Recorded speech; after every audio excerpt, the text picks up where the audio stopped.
Vous vous apprêtez à regarder un webinaire sur la dépression animé par le docteur Geoffrey Post. Dans ce webinaire, on a essayé de répondre aux questions que vous nous aviez envoyées, mais si vous avez besoin de précision ou si vous appréciez le concept, eh bien laissez-nous un commentaire. Pour participer au prochain webinaire, il vous suffit de vous abonner à notre newsletter, et puis si vous souhaitez tester une application basée sur les TCC, eh bien téléchargez simplement l'application Phil, elle est disponible sur Play Store et App Store. Pensez à liker, commenter, partager cette vidéo, et bon visionnage. Alors, pourquoi je fais des rechutes? Alors, les rechutes, on est nouveau sur ce modèle dont je vous ai parlé des causes de la dépression, qui est le modèle biopsychosocial. Donc, si on prend le biologique, c'est de dire que peut-être si j'ai une pathologie physique, ça va augmenter mes risques de rechute, typiquement une pathologie inflammatoire non stabilisée, un trouble du sommeil. Je vous ai parlé des apnées, on sait qu'il y a beaucoup plus de rechutes quand on fait des apnées.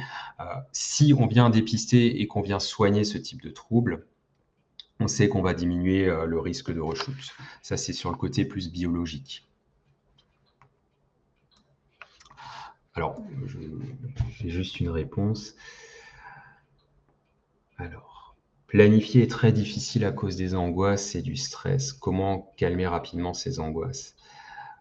Alors effectivement, si je suis pris dans l'anxiété, il y a certaines réactions face à l'angoisse et à l'anxiété. On est programmé pour soit fuir, soit parfois combattre, ou soit parfois ne rien faire. C'est la tétanie, c'est finalement comme si le cerveau il n'arrivait plus à penser et j'arrivais plus à bouger. Et donc, si je suis déjà en lutte contre mes angoisses, le fait de devoir en plus réussir à me motiver à sortir du lit, ça peut être effectivement très compliqué. Alors, des techniques de relaxation peuvent aider à soulager les angoisses. Alors souvent, ça soulage que temporairement, mais même si c'est temporaire, c'est ça de prix et ça permet parfois de démarrer. Donc d'utiliser certains outils de relaxation, ça peut être une solution.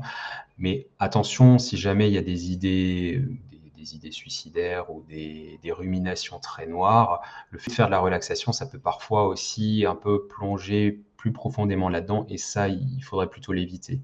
Donc à voir, moi je vous dirais essayez de voir si ces exercices qui sont aussi proposés sur fil peuvent vous aider à un peu réduire l'anxiété et si ça vous permet de démarrer. Parfois, au contraire, alors parfois ça marche, effectivement, je ne vous le dirai pas, mais dans certains cas, malheureusement, s'il y a moins d'angoisse, il y a aussi un peu moins d'énergie, j'arrive moins à me mobiliser. Donc c'est au cas par cas. Si jamais vous voyez que c'est très difficile de se mobiliser le matin, parlez-en peut-être quand même à votre médecin, peut-être qu'une approche médicamenteuse est indiquée, au moins pour vous soulager temporairement par rapport à ces angoisses. Il y a d'autres traitements qu'on appelle des anxiolytiques qui viennent soulager des angoisses, ce qui permet en n'étant pas dans une lutte contre les angoisses, de pouvoir utiliser ces ressources pour justement plutôt mettre en place des activités pour améliorer le moral. Ce qui fait que dans un second temps, avec l'humeur qui s'améliore, l'anxiété va diminuer et à ce moment-là, on pourra à nouveau enlever les anxiolytiques.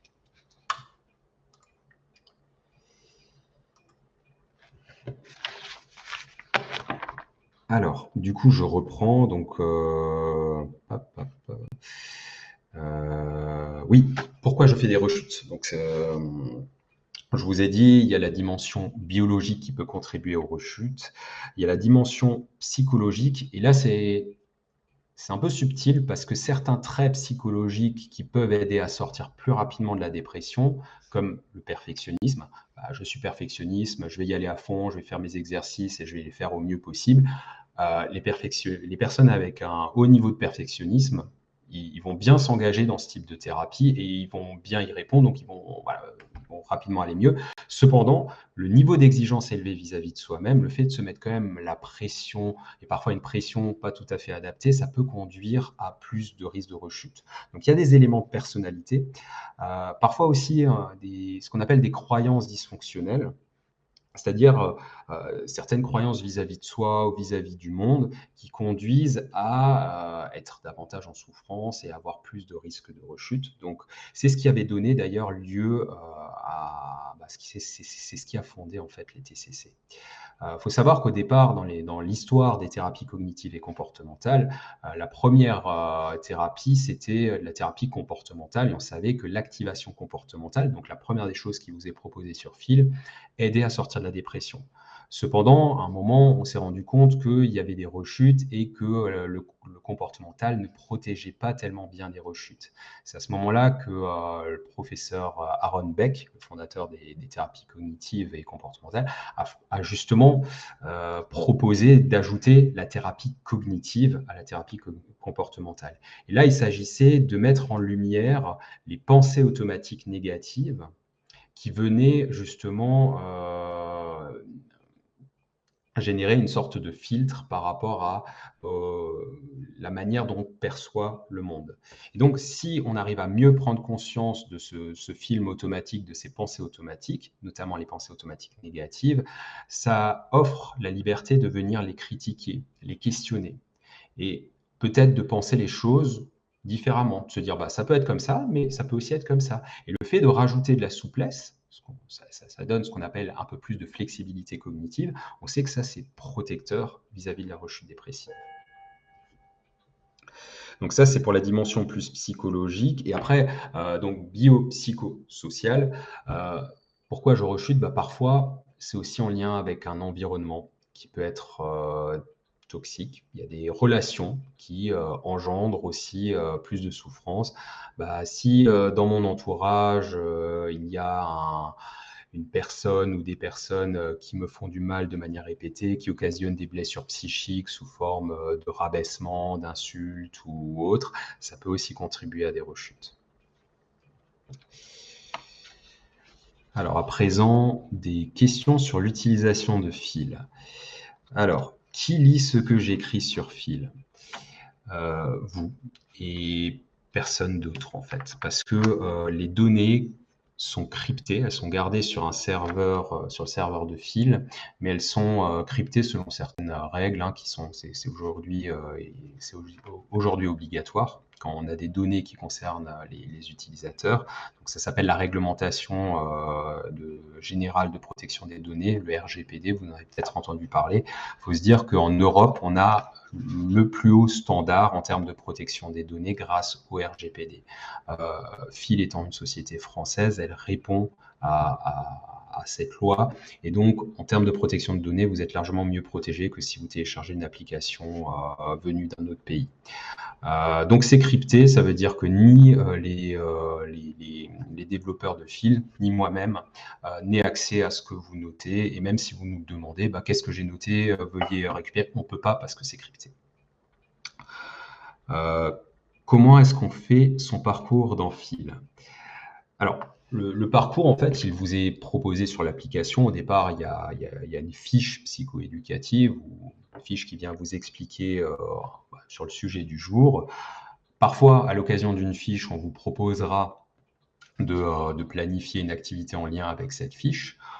Si ce n'est pas le cas, souvent la deuxième chose qui est attendue, on part quand même là-dessus. Donc d'abord, un peu de compréhension de ce qui m'arrive. Ensuite, qu'est-ce que je veux faire du comportemental? Comment est-ce que je peux planifier une activité?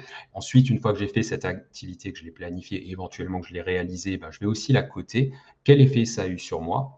Et ça, c'est très important parce que dans la dépression, il y a un filtre du cerveau qui va faire que je vais moins bien retenir ce qui me fait du bien. Or, le fait de coter mon activité sur fil, ça va me servir de rappel. Attention, ceci m'a aidé, c'est ça qui m'aide à me sentir mieux. Et donc, ça va être un des outils pour récupérer, d'où l'importance de le mettre en première place après la lecture de la fiche. Et ensuite, il y a les cercles vicieux que vous pouvez remplir, plus sur le versant thérapie cognitive. En fait, vous verrez que voilà, il y a un parcours, il y a une logique dans la suite des fiches. Euh, j'ai envie de dire, faites-nous confiance sur la manière dont on a réfléchi ce parcours. Laissez-vous entraîner dans ce parcours, laissez-vous guider, faites-nous confiance et j'espère que vous verrez les résultats au bout de quelques semaines. Alors, on est encore dans les temps. Alors, je vais reprendre quelques autres questions. J'avais une autre question, c'est comment fait-on pour gérer les émotions? Quelle méthode? Alors, ça va dépasser ce webinaire parce qu'il y a plein de manières de gérer les émotions. Dans Fil, on a pris le parti que c'est important de comprendre pourquoi on ressent ces émotions. Les émotions qu'on ressent ont souvent une logique. Ça ne veut pas dire que c'est adapté par rapport à ce qu'on vit, enfin par rapport aux événements extérieurs, mais par rapport à ce qu'on vit à l'intérieur, de comment on interprète ce qui est en train de nous arriver, il y a souvent une logique. Et donc c'est tout l'idée de ces colonnes d'auto-observation, c'est de comprendre pour pouvoir mieux accepter et faire avec les états émotionnels plutôt que de faire contre. Souvent, mes patients, ils sont dans une lutte vis-à-vis d'eux-mêmes, lutte vis-à-vis de leurs pensées, lutte vis-à-vis de leurs émotions. Or, l'émotion, c'est un signal que l'organisme nous envoie. Si on veut bloquer le signal va augmenter jusqu'à ce qu'il vienne nous déborder. Donc, plutôt que de faire bloc face à la vague qui nous vient, il vaut mieux faire avec. C'est ça l'idée. Pour illustrer ça, et je pense que c'est une situation qu'on a un peu tous vécue, c'est vous vous mettez en colère et quelqu'un vous dit « te mets pas en colère, calme-toi ». C'est aller directement dans l'opposé. Et en général, quand on nous dit « te mets pas en colère » ou « calme-toi », c'est juste que ça va juste avoir l'effet inverse, on va être plus agacé. Ou alors, on est triste et quelqu'un vient nous dire « ne sois pas triste ». C'est totalement inadapté parce que non, c'est pas ce que je ressens, je peux pas aller à l'encontre. Et en général, quand je vais à l'encontre, je vais davantage souffrir. C'est même un modèle, je vais aller plus loin, il y a un modèle de dépression qui a été utilisé, qui demandait à des personnes de montrer une autre émotion que celle qu'elles ressentaient. Et on a remarqué que c'est un modèle qui permettait d'induire des dépressions. Donc, les personnes qui sont typiquement à l'accueil, qui peuvent se sentir tristes et qui doivent toute la journée avoir un grand sourire, ça, c'est typiquement dépressogène. Voilà, si on va bien, ça, pas de souci de faire un sourire, mais quand on va mal et qu'on n'a pas le droit de montrer qu'on va mal, ça, c'est dépressogène. Donc, l'idée de la gestion des émotions, c'est plus de faire avec que de faire contre. C'est un peu court comme conseil, mais on pourra développer ultérieurement si vous le souhaitez. Alors, une question sur la mémoire dans la dépression. Alors, du coup, c'est un peu court. Peut-être l'effet sur la mémoire dans la dépression. Alors, la dépression peut conduire à un ralentissement des pensées, et même ce qu'on appelle un ralentissement psychomoteur, donc un ralentissement à la fois psychique et parfois aussi physique. Et en fait, quand on est ralenti, on va avoir plus de mal à penser, on va avoir plus de mal à se souvenir, à réfléchir, à se concentrer.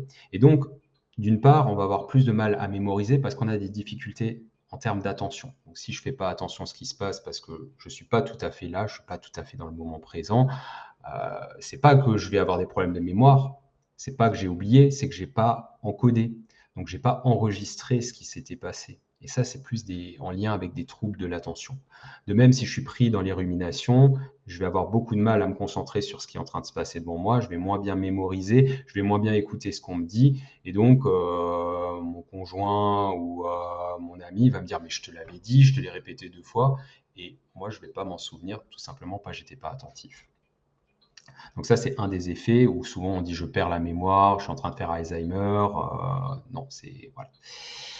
Le deuxième élément, c'est que la dépression opère comme un filtre sur la mémoire et ne va laisser passer plutôt que les souvenirs négatifs, qui vont parfois même revenir plus facilement, tandis que les souvenirs positifs, eux, vont être bloqués. C'est comme si j'arrivais plus à accéder aux souvenirs positifs, aux choses qui me sont arrivées, qui étaient bien.